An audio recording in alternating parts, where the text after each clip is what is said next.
Olá pessoal, sejam bem-vindos ao primeiro episódio da estreia do podcast BioBrasil Vet2Vet. Eu sou Wagner, diretor da BioBrasil e médico veterinário, e esse podcast é mais uma das ações da BioBrasil em comemoração aos seus 30 anos. Para isso, eu chamo o professor Adriano Carrasco, ele vai ser nosso convidado de hoje, e o tema da nossa palestra será testes rápidos ou provas moleculares, qual a melhor forma de diagnóstico. Professor, sinta-se à vontade e seja bem-vindo. Olá, todo mundo, boa tarde, boa noite ou bom dia para os ouvintes, não sei que horário que vocês estão nos ouvindo. Agradeço demais, Wagner, ao convite, essa possibilidade de a gente aproximar a universidade, né, a Universidade Estadual do Centro-Oeste, dessa qual eu sou docente hoje, junto com a BioBrasil. A BioBrasil, eu estou formado já há algum tempo, não vou entregar a idade. Desde que eu me formei, conheço a BioBrasil, conheço a seriedade, o formato que ela trabalha. Quando surgiu a possibilidade de parceria, eu acho que fechou, porque um dos objetivos nosso, quanto universidade hoje, é sempre aproximar mais do setor privado, conseguir fazer parcerias nas quais a gente consiga também possibilitar o ganho para a universidade e a divulgação de conhecimento. E aí, em cima disso, né, a BioBrasil fazendo 30 anos, eu fazendo quase 25 de formado, a gente precisa se modernizar. A gente precisa encontrar o nosso público. E para isso, né, uma possibilidade foi, em cima de vários bate-papos, fazer esse podcast Vet2Vet para que a gente consiga aí alcançar em todas as plataformas o nosso público-alvo. Vamos dar início ao podcast. A primeira dúvida que surge é qual a diferença básica entre as provas moleculares e os testes rápidos? Acho que é importante a gente fazer, antes da gente conversar diretamente sobre isso, é bom sempre fazer um histórico. Né? Por quê? Porque o início no Brasil desses testes rápidos é mais ou menos lá no final dos anos 90, início dos anos 2000, mas que eram extremamente caros, tanto para o veterinário, consequentemente para o consumidor final. E a partir daí começou-se aí uma popularização e eles vieram com um custo que se tornou viável e acabou facilitando demais o serviço do médico veterinário. Ele trabalha basicamente com uma prova imunoenzimática de base sólida, que é o papel que ele acaba fazendo a revelação do teste, que pode ser de antígeno ou de anticorpo. Só que como tudo evolui, a gente começou também as provas moleculares, desde a PCR convencional ali na década de 90, anos 2000, e a PCR em tempo real começou a vir, e a mesma situação que teve com os testes rápidos ocorreu com as provas moleculares. Antes, que elas eram extremamente distantes, né, do clínico por conta de custo, de necessidade de alta dos equipamentos para instalação e desenvolvimento, começou a se baratear, né? Então hoje a gente tem preços extremamente bons para o consumidor final, não é nada exagerado, né? Então a gente consegue ofertar esses dois testes, né, para que a gente consiga, de uma forma mais prática, auxiliar tanto o médico veterinário quanto o nosso paciente da melhor forma possível, direcionando o diagnóstico e, consequentemente, o tratamento. O PCR ele veio para substituir o teste rápido ou para complementar o teste rápido? A situação que a gente tem hoje, as duas técnicas acabam se complementando. Tá? Por quê? Porque o tipo da resposta delas acaba sendo diferente. Enquanto o teste rápido ele é um teste qualitativo, o que é um teste qualitativo? A resposta dele é sim ou não. A prova molecular, por sua vez, ele é um teste quantitativo. Em algumas situações, essas questões quantitativas acabam sendo tão importantes quanto saber se eu tenho ou não o patógeno. Além das provas moleculares, elas terem uma sensibilidade diagnóstica muito grande, às vezes até superior ao teste rápido. Então, eu acho que os dois testes eles podem trabalhar de forma conjunta, havendo a possibilidade, havendo a disponibilidade. Por quê? Porque a gente tem, por exemplo, vou dar dois exemplos bem práticos quando a gente fala de pequenos animais. Sinomose, um cão com sinomose aqui que você consegue fazer uma quantificação da carga viral dele, você consegue ter uma ideia se o teu tratamento está tendo algum tipo de resposta. Da mesma forma, um gato com uma leucemia viral felina, que você está tendo algum tipo de apresentação, e aí você pode fazer uma associação clínica com a questão diagnóstica ou não. Enquanto o teste rápido, ele vai te dar a resposta. Ele tem o antígeno da felve, ele tem o antígeno da sinomose. Beleza, mas quanto? Ou, melhor, o quanto aquele sinal clínico que ele apresenta está associado com a presença ou a carga viral que aquele agente tem no momento. Então, eu acho que eles acabam se complementando. Eu acho que funciona mais ou menos, Wagner, como uma prova de triagem.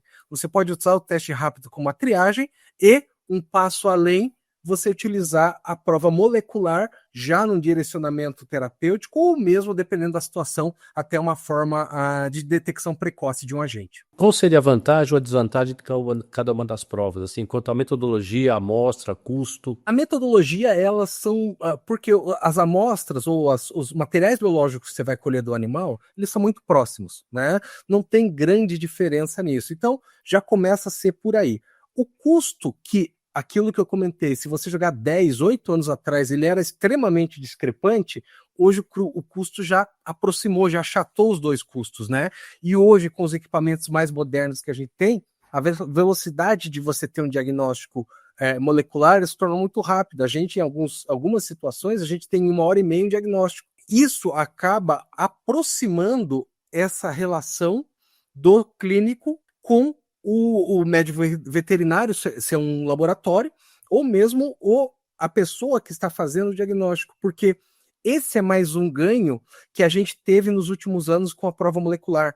Antes eu precisava de uma estrutura absurda, eu precisaria pelo menos de 3 salas separadas, com toda uma sistematização de fluxo de pessoas para fazer um diagnóstico molecular.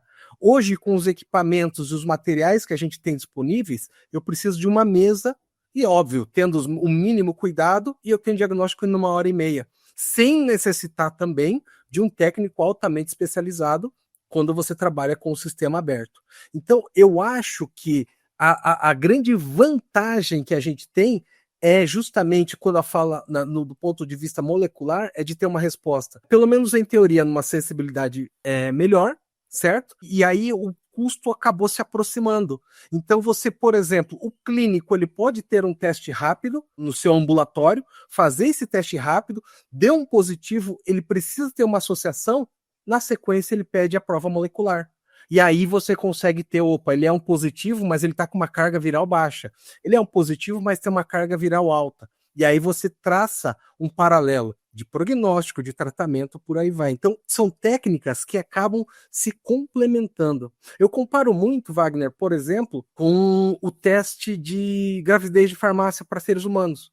Continua sendo vendido, existem 500 marcas, a pessoa vai lá, pega, faz as mulheres urinam ali, dá o resultado positivo ou negativo, mas de qualquer maneira elas vão fazer o beta-HCG depois, para ter o resultado confirmatório. Então, acaba funcionando a prova rápida com a prova molecular, mais ou menos nesse formato. Alguma patologia você indicaria diretamente o PCR ou sempre você passaria primeiro para o teste rápido?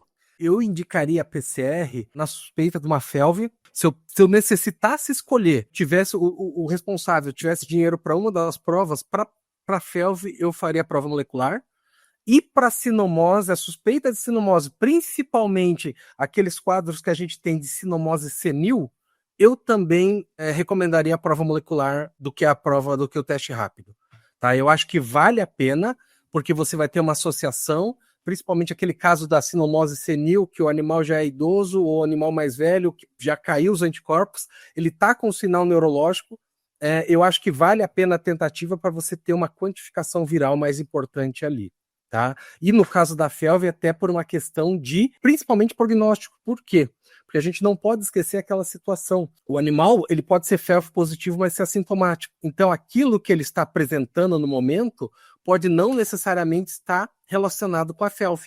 Então, eu consigo, com a prova molecular, ter uma quantificação viral e aí sim fazer uma associação clínica e um direcionamento não só terapêutico, prognóstico, mas também de um direcionamento de profilaxia, caso esse gato tenha contato com outros animais também. Com relação ao dia a dia dos clínicos e dos laboratórios, como as provas moleculares podem impactar no dia a dia desses estabelecimentos? Agora vamos falar do outro ponto, por exemplo, do laboratório. Eu acho que as provas moleculares, elas conseguem dar para a gente, para quem é do ramo laboratorial, uma margem bem bacana, uma margem significativa de retorno financeiro. Por mais que os equipamentos sejam caros, mas o payback dele, né, o momento que ele vai te dar o retorno, ele, dependendo do público-alvo da sua demanda, ele te dá o retorno muito rápido. Você tem a possibilidade de ter uma margem bacana com essa prova, e eu acho que vale bastante a pena, porque a margem que você consegue colocar nela, muitas vezes é maior até do que a margem que você aplicaria. Ele tem um valor agregado maior. Então você tem essa situação que eu acho que acaba sendo muito vantajoso para o pessoal e para a equipe do laboratório. E sem contar que você agrega um valor ao serviço absurdo também, né? Exatamente. A percepção do cliente muda. Exatamente, esse é um ponto que eu estou observando muito aqui na Unicentro, quando a gente fala isso. Então, a gente já tem hoje, e isso é legal que você tocou nesse assunto, porque a gente tem hoje, diferentemente de algum tempo atrás, por conta da evolução da internet, a gente hoje tem muito responsável por animal que está procurando em Google e rede social, por aí vai. E ele sabe que as provas moleculares existem a possibilidade, e quando você fala, eu faço, eu ofereço, ou eu tenho que oferecer, e eu te dou um resultado em 24 horas, é algo extremamente... ele vai saber o quê? Que você é um profissional atualizado. Né? Você não é aquele profissional lá que ainda acha que aqueles conceitos antigos, ou então ele sabe e vai acabar te valorizando, né? Porque isso é agregar valor a teu serviço de uma forma bem importante. E com o advento da Covid, o PCR se tornou muito popular, então todo mundo conhece PCR hoje, né? Exatamente, exatamente. E sim, e até por conta da Covid, viu, Wagner, acredito eu, que a gente teve esse boom e essa evolução das provas moleculares. Eu acredito que a Covid, obviamente, né, enfim, sem falar de toda a parte ruim que ela trouxe, que seria chover no molhado, mas ela possibilitou esse boom do ponto de vista diagnóstico, porque ela nos avançou nessa questão muito rápida. Muito rápida. A gente não falava dessas provas rápidas moleculares que a gente tem hoje disponível antes ali da Covid. E aí elas começaram a aparecer na Covid, muitas delas que não tinham qualidade acabaram ficando pelo caminho, aquelas que têm qualidade se mantiveram. E aí veio, né, toda a questão de conhecimento e tecnologia de outros locais, principalmente na China, que a gente começou a entender a qualidade daquilo que eles oferecem lá. Então, os caras têm um nível de desenvolvimento científico e tecnológico absurdo. Né? A gente teve um exemplo clássico aí, recentemente, aquela questão do chat GPT, né? A comparação do produto chinês com o americano, e os caras estão anos-luz. Você começa a ver aquilo, os produtos ou as questões que eles vêm desenvolvendo, você fala, num primeiro momento, você fala, não é possível. Quando você vai testar e o negócio funciona, você fala, os caras realmente vão dominar o mundo e eles estão vindo muito forte nisso. Esse avanço que a gente teve no Covid, ainda bem que ele está vindo para a gente, e aí eu acho que é o grande pulo do gato dos chineses. Ele está vindo para a gente de uma forma acessível. Quando vem uma tecnologia, eu estava pensando isso esses dias, inclusive, Wagner, quando vem uma tecnologia dos Estados Unidos, ela vem num valor absurdo. O chinês não. Ele manda essa tecnologia dentro de um valor que seja aplicável àquele mercado. E é o que a gente está tendo hoje. Então, veja só a loucura positiva em cima disso. Eu estou trazendo para Guarapuava, uma cidade de quase 200 mil habitantes. Eu sou o único laboratório que ofereço prova molecular rápida aqui no município. E eu estou tendo público para isso, eu estou tendo mercado para isso numa cidade pequena que, querendo ou não, nós estamos numa região de baixo DH dentro do estado do Paraná. E mesmo assim eu estou conseguindo oferecer. Por quê? Porque eles estão chegando para a gente a um preço competitivo. Então eu acho que esse é o pulo do gato que a gente tem que começar a entender desse mercado ou dessa indústria científica chinesa aí. E o que você pensa em termos de futuro em diagnóstico de doenças infecciosas? Rapaz, eu acho que a gente, o famoso, sem querer ser clichê, o céu é o limite. Porque a gente vem vendo cada possibilidade. Nós, né, eu incluo você nessa geração, a gente está sendo a última geração que veio do analógico para o digital. Sim. Outras pessoas, os mais jovens, meus alunos, já vêm direto do digital.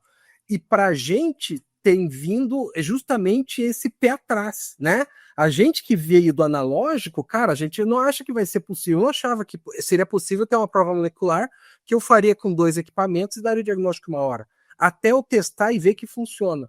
Então, dependendo dessa evolução tecnológica, eu acho que o céu é o limite. E isso, vindo do mercado chinês, está vindo com uma possibilidade fantástica para a gente e, obviamente, para o nosso paciente, né? E para o responsável também, porque a gente consegue oferecer provas ou mecanismos diagnósticos de alta acurácia, alta tecnologia, a valores que são praticáveis, né? A gente não está falando de uma prova que vai ter o custo final de R$2.000. A gente está falando dentro de um custo que vai ser quase o custo de um teste rápido. Então, eu acho que essa evolução ela vai ser muito bem-vinda e está vindo muito rápido em diversas áreas da veterinária.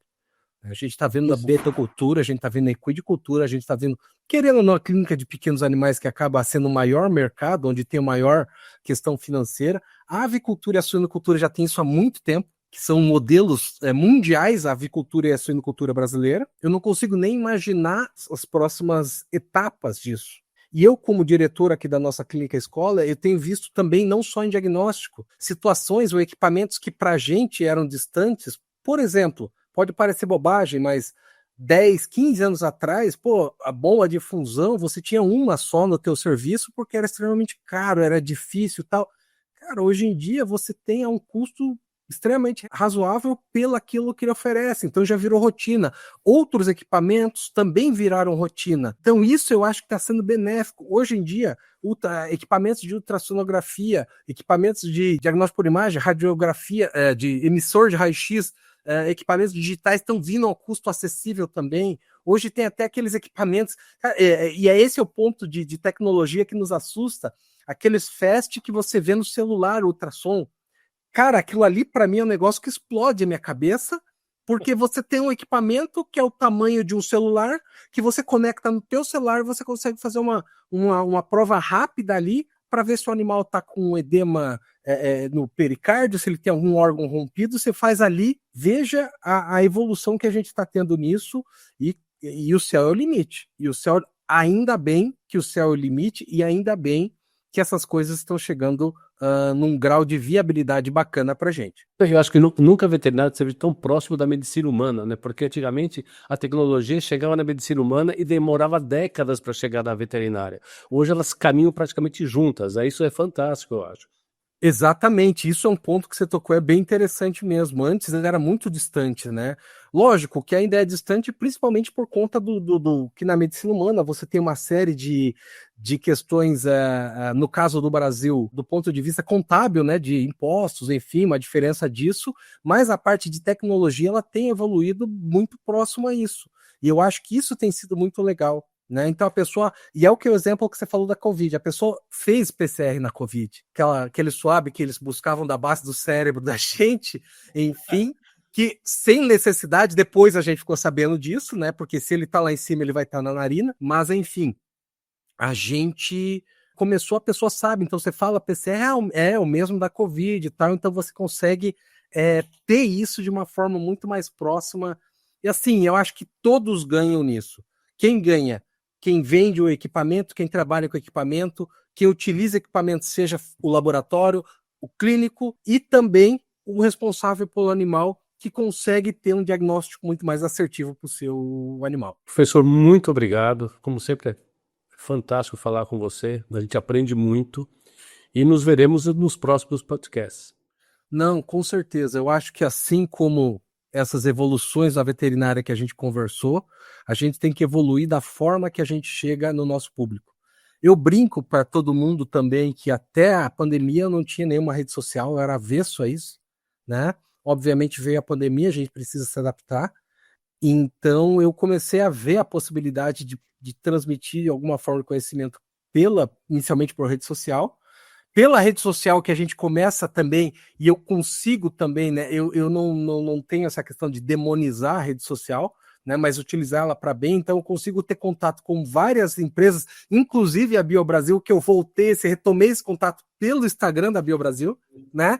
E agora, por uma questão de podcast, que eu sou também uma pessoa que consome podcasts, e eu consigo também ver uma possibilidade de a gente atingir algum público por meio disso.